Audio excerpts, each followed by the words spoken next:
go through the self-mobilization for tibial internal rotation. Now, we can do this a couple different ways. I'm going to show you 2 ways to do this today, and you're going to want to set up in a 90-90 position, a half kneeling position. Now, the point of contact for this exercise is going to be right around this bony knob underneath your kneecap, okay? So find your kneecap right down here on your lower leg, which is on your tibia. This is the tibial prominence. We're going to put your fingers around this, okay? So when you're doing this exercise, we're going to come down into the stance. You're going to hook your fingers around this area. And as you bend the knee forward, I'm going to rotate inside this way, okay? We don't want to rotate the opposite way because that's not the range of motion that we need there. So what we're going to do is push that forward as you drive the knee over your toe and then come back. I'm going to show you from the side. Grab my point of contact. I'm going to hook my fingers kind of around that little bony knob. And what I like to do is take my thumb around the back of my leg and wrap it around the front, okay?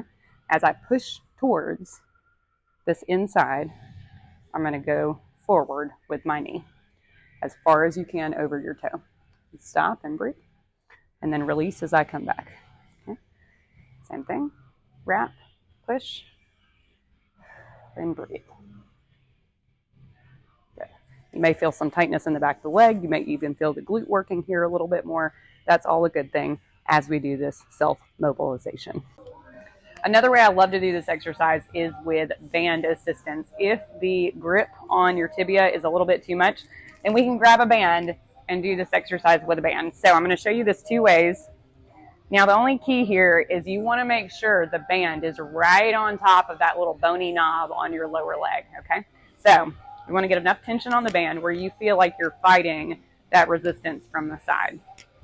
I'm going to go into a half kneeling stance. If you feel like you cannot do this upright, hang on to something, or let's work on your foot stability a little bit more, okay? Now, as that band is pulling me to that side, you're going to feel that tension on this part of your leg. You're going to dive that knee forward, and you can probably see my ankle working a little bit more. And then we're going to come back. We're going to dive the knee far forward, as far as you can. Should be able to go a little bit further, and then come back.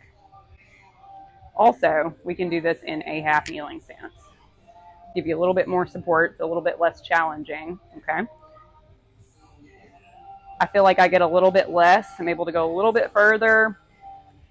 I like this because it's more stable, but you don't have as much body weight coming into this exercise for the mobilization. We're just going to drive that knee forward. What I'm trying to do is flatten my foot into my shoe. Don't let that foot come up on the side as we're going forward. And keep that knee. That knee's going to want to come in. Don't let that knee come in. That defeats the purpose. The femur, imagine if you've got a rod coming from here all the way through your glute, that rod should always be straight as we do this exercise.